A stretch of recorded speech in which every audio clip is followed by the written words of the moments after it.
दोस्तों आज की इस वीडियो में आपका स्वागत है। आज की इस वीडियो में आपको बीए फर्स्ट ईयर के फर्स्ट सेमेस्टर में आपका जो सब्जेक्ट है हिंदी, उसके अंदर एग्जाम में कौन कौन से क्वेश्चन आने वाले हैं, इस वीडियो के अंदर मैं आपको एग्जाम में आने वाले क्वेश्चन के बारे में बताऊंगा। सो आप इस वीडियो को ध्यान से देखिएगा और इस वीडियो के अंदर मैं आपको जो कुछ बताऊँगा उसको समझिएगा।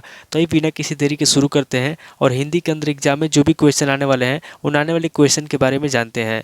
तो यहाँ पर सबसे पहले हम लोग अति लघु उत्तरीय प्रश्नों के बारे में जानेंगे। तो अति लघु उत्तरीय प्रश्नों में पहले प्रश्न की बात की जाती है, आपका पहला प्रश्न दिया हुआ है रीति मुक्त कवियों का परिचय दीजिए। पहला प्रश्न कर रहा है जो रीति मुक्त कवि है, यहाँ पे आपको रीति मुक्त कवियों का परिचय लिखना है।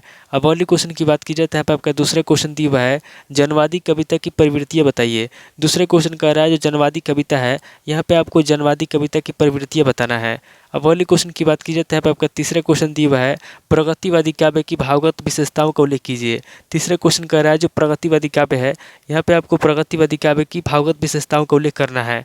अब अगले क्वेश्चन की बात की जाए तो यहाँ पे आपका चौथा क्वेश्चन दिया हुआ है विद्यापति की संस्कृत रचनाओं का नामोल्लेख कीजिए। चौथा क्वेश्चन कह रहा है जो विद्यापति है, यहाँ पे आपको विद्यापति की संस्कृत रचनाओं के नाम लिखना है।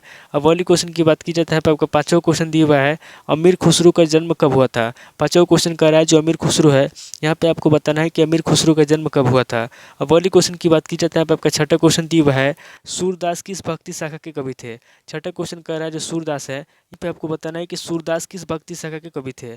अब अगले क्वेश्चन की बात की जाए तो यहाँ पे आपका सातवां क्वेश्चन दिया हुआ है कबीर की साहित्य सेवा पे प्रकाश डालिए। सातवां क्वेश्चन कह रहा है जो कबीरदास है, यहाँ पे आपको कबीरदास की साहित्य सेवा के बारे में बताना है। अब अगले क्वेश्चन की बात की जाए तो यहाँ पे आपका आठवां क्वेश्चन दिया हुआ है मलिक मोहम्मद जायसी का जन्म कब हुआ था।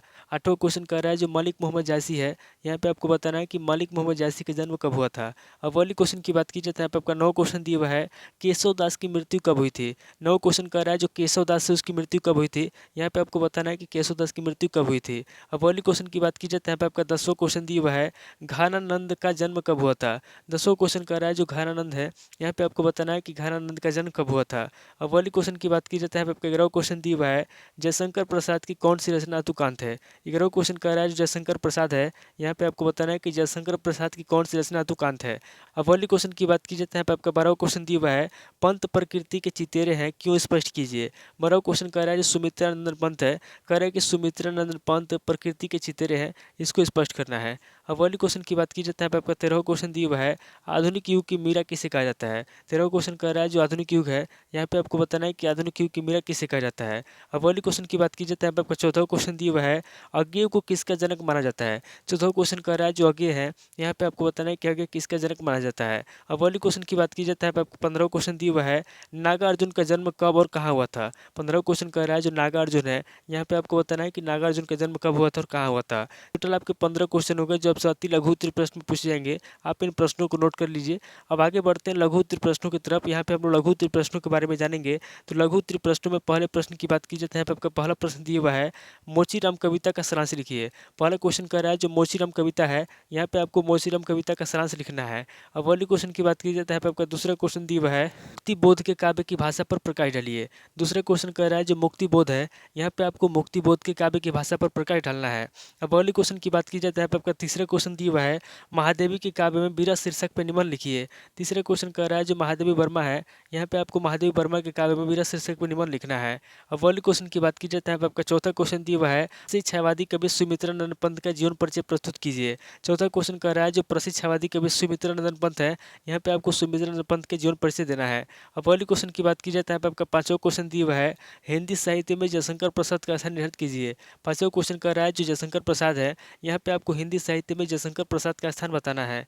अब अगले क्वेश्चन की बात की जाए तो यहाँ पे आपका छठा क्वेश्चन दिया हुआ है बिहारी का श्रृंगार वर्ण विषय पे प्रकाश डालिए। छठा क्वेश्चन कर रहा है जो बिहारी का श्रृंगार है, यहाँ पे आपको बिहारी का श्रृंगार वर्ण विषय पे प्रकाश डालना है। अब अगले क्वेश्चन की बात की जाए तो यहाँ पे आपका सातवां क्वेश्चन दिया हुआ है जायसी के सौंदर्य चित्रण पे प्रकाश डालिए। सातवां क्वेश्चन कर रहा है जो जायसी है, यहाँ पे आपको जायसी के सौंदर्य चित्रण के बारे में बताना है। अब अगले क्वेश्चन की बात की जाए तो यहाँ पे आपका आठवां क्वेश्चन दिया हुआ है कबीर के रहस्यवाद को संक्षेप में समझाइए। आठवां क्वेश्चन कर रहा है जो कबीरदास है, यहाँ पे आपको कबीरदास के रहस्यवाद को संक्षेप में समझाना है। कबीर के रहस्यवाद को संक्षेप में समझाइए। सातवां क्वेश्चन आठवां क्वेश्चन कह रहा है जो कबीरदास है, यहाँ पे आपको कबीरदास के रहस्यवाद को संक्षेप में समझाना है। अब अगले क्वेश्चन की बात की जाए तो यहाँ पे आपका 9 क्वेश्चन दिया हुआ है, तुलसीदास की भक्ति भावना पे प्रकाश डालिए। 9 क्वेश्चन कर रहा है जो तुलसीदास है, यहाँ पे आपको तुलसीदास की भक्ति भावना पे प्रकाश डालना है। अब अगले क्वेश्चन की बात की जाए तो यहाँ पे आपका 10वां क्वेश्चन दिया हुआ है, अमीर खुसरो की भाषा पर अति संक्षिप्त लेख लिखिए। 10वां क्वेश्चन कह रहा है जो अमीर खुसरो है, यहाँ पे आपको अमीर खुसरो की भाषा पर अति संक्षिप्त लेख लिखना है। अब अगले क्वेश्चन की बात की जाए तो यहाँ पे आपका 11वां क्वेश्चन दिया हुआ है, विद्यापति के काव्य का सौष्ठव लिखिए। 11वां क्वेश्चन कह रहा है जो विद्यापति है, यहाँ पे आपको विद्यापति के काव्य का सौष्ठव लिखना है। अब अगले क्वेश्चन की बात की जाए तो यहाँ पे आपका 12वां क्वेश्चन दिया हुआ है, प्रगतिवाद की प्रमुख विशेषताएं बताइए।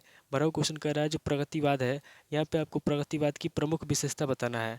तो टोटल आपके 12 क्वेश्चन हो गए, जब से लघु उत्तरीय प्रश्न में पूछे जाएंगे। अब आगे हम लोग दीर्घ उत्तरीय प्रश्नों के बारे में जानेंगे। तो यहाँ पे दीर्घ उत्तरीय प्रश्नों में पहले प्रश्न की बात की जाए तो यहाँ पे आपका पहला प्रश्न दिया हुआ है, हिंदी साहित्य के काल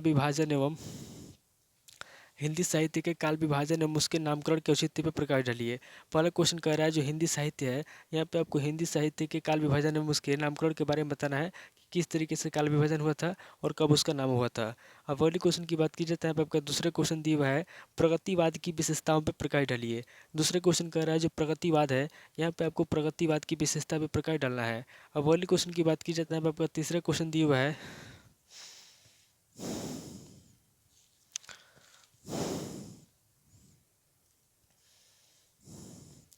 छायावादी काव्य की प्रमुख विशेषताओं पर प्रकाश डालिए। तीसरे क्वेश्चन कह रहा है जो छायावादी काव्य है, यहाँ पे आपको छायावादी काव्य की प्रमुख विशेषता बताना है।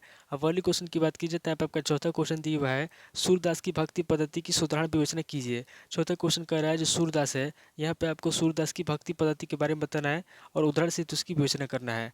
अब अगले क्वेश्चन की बात की जाए तो यहाँ पे आपका 5वां क्वेश्चन दिया हुआ है, तुलसी की भक्ति भावना पर प्रकाश डालिए। 5वां क्वेश्चन कह रहा है जो तुलसीदास है, यहाँ पे आपको तुलसीदास की भक्ति भावना के बारे में बताना है। अब अगले क्वेश्चन की बात की जाए तो यहाँ पे आपका छठा क्वेश्चन दिया हुआ है, कबीर के समाज सुधारक रूप के सुधारण विवेचना कीजिए। छठा क्वेश्चन कह रहा है जो कबीरदास है, यहाँ पे आपको कबीरदास को समाज सुधारक के रूप में विवेचना करना है। यहाँ पे आपको कबीरदास को समाज सुधारक के रूप में विवेचना करना है। अब अगले क्वेश्चन की बात की जाए तो यहाँ पे आपका 7वां क्वेश्चन दिया हुआ है, घानानंद के बीरावण की विशेषताओं का उद्घाटन कीजिए। 7वां क्वेश्चन कह रहा है जो घानानंद है, यहाँ पे आपको घानानंद के बीरावण की विशेषता बताना है। अब अगले क्वेश्चन की बात की जाए तो यहाँ पे आपका 8वां क्वेश्चन दिया हुआ है, निराला के प्रगतिवादी काव्य की समीक्षा कीजिए।